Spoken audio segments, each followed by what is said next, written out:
Technically,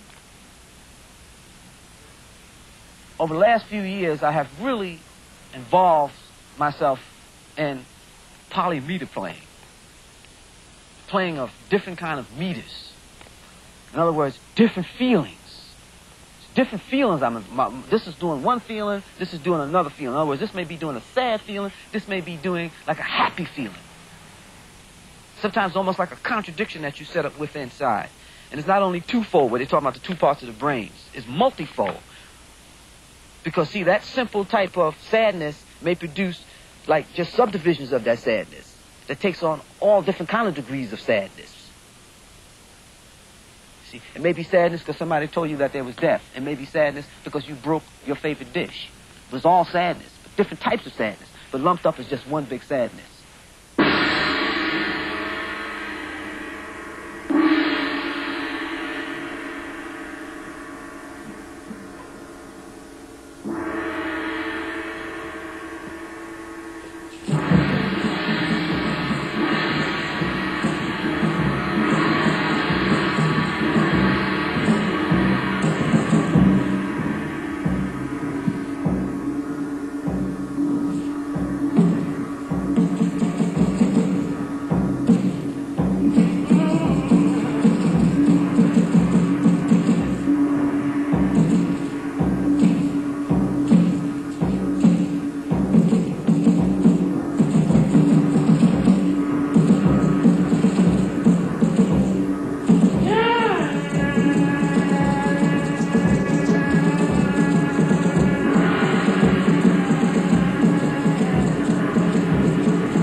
Disappeared, from America because we didn't have a drum. Well, that's history getting written by somebody else.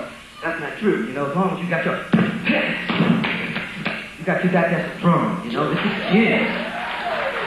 This is a drum too, So, a lot of times in so-called master singers laid back there beating, because look at them boys fighting.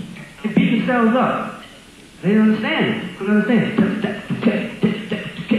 Did you get my heart?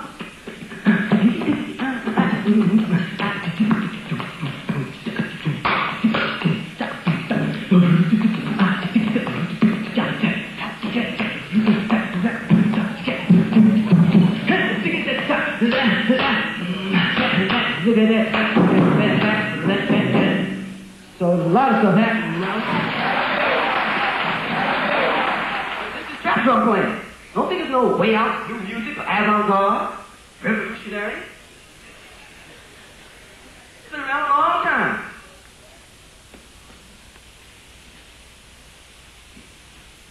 It went underground here. Just remember that. When they got to the USA, it went underground. And it stayed underground.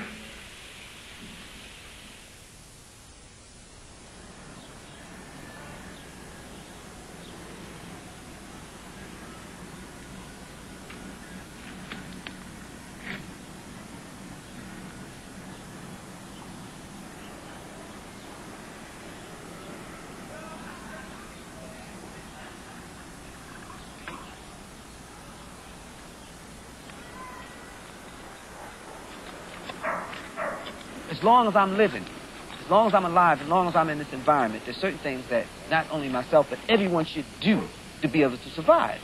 I find that it's very important for me to understand the idea of martial art.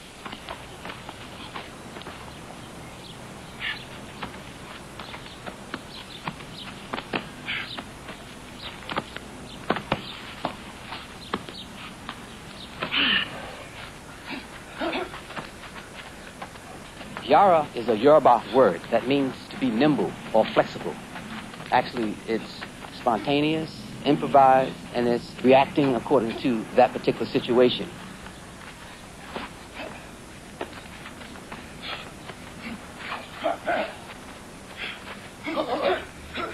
Yara is composed basically of West African dance movement, warrior movement, a lot of movements that influenced me over the years.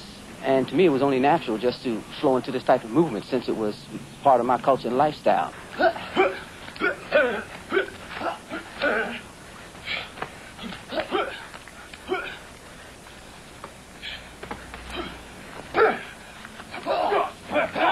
When somebody's sparring with me and I see something coming at me, a fist or foot that's coming and I know it's going to break me up, I want that because I learned how to mobilize and learn how to adjust to that particular situation. You see, some people play tennis, some people deal with golf, bouldering. I don't feel like I'm getting that kind of confrontation. That thing coming at me, that's a negative aspect. You see. But the positive aspect is when I survive.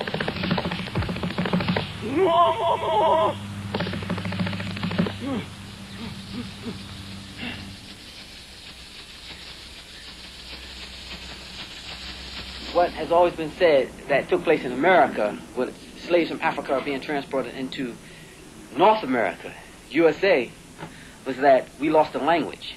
And being more specific in terms of the music, that the reason, especially when it comes to drummers, that over here we play, or that is, musicians who are attempting to play like African drum instruments, they say, well, you play the rhythm, but you don't have the languages there. You got the rhythm, but the tone is not there. It's about the tone, and they say, well, your tone is not there because your language is missing.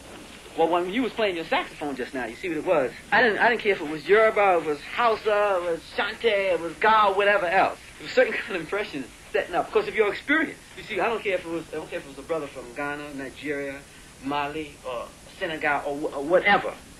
There's certain kind of experiences that I felt that they went through, they are going through now, and they will continue to go through, and they have experienced the same thing you have experienced because of the culture and because of certain kind of conditions that's put on us. You see, and you have experienced that, but you don't have to tell me the word in that language. You see, it's part of you. It has become part of your lifestyle. So, I mean, the language was right there. I'm just saying when you was playing, and I'll tell you why. I know it was there. It's like you lied on your past and just go ahead and play. Exactly. Yes, all in there. And what I was saying, we was functioning on the same level that the music always functioned on in the traditional manner. It was about our life experiences. It's about what is happening out here in life. It's stated today that a large percentage of black people have hypertension. And, like, the reason for black people having hypertension is not that clear yet. I mean, there's all kind of things that, well, it's a kidney problem, it's this, it's that, maybe it was pork, maybe it was many things. But the thing that I haven't really heard talked about yet is something that black people constantly listen to and has been a part of us since we've been in this country and has helped us in our survival, and that's music. I mean, black people are constantly listening to music. To take our music away, and I think it may be a big problem. Yeah, I think so. You know, that's the big thing with us. But they try to do it, though. Sure. A lot of times. But if you notice also that there is a particular rhythmic structure that is very indigenous to black music. And usually hear it on the bass drum. And it's the, just picking up. It's very important in African music. I mean, it's throughout the Caribbean. Now, getting back to cardiology again in the heart, something that's very interesting is that usually when you have a high pitch, very strong second beat to that particular pattern,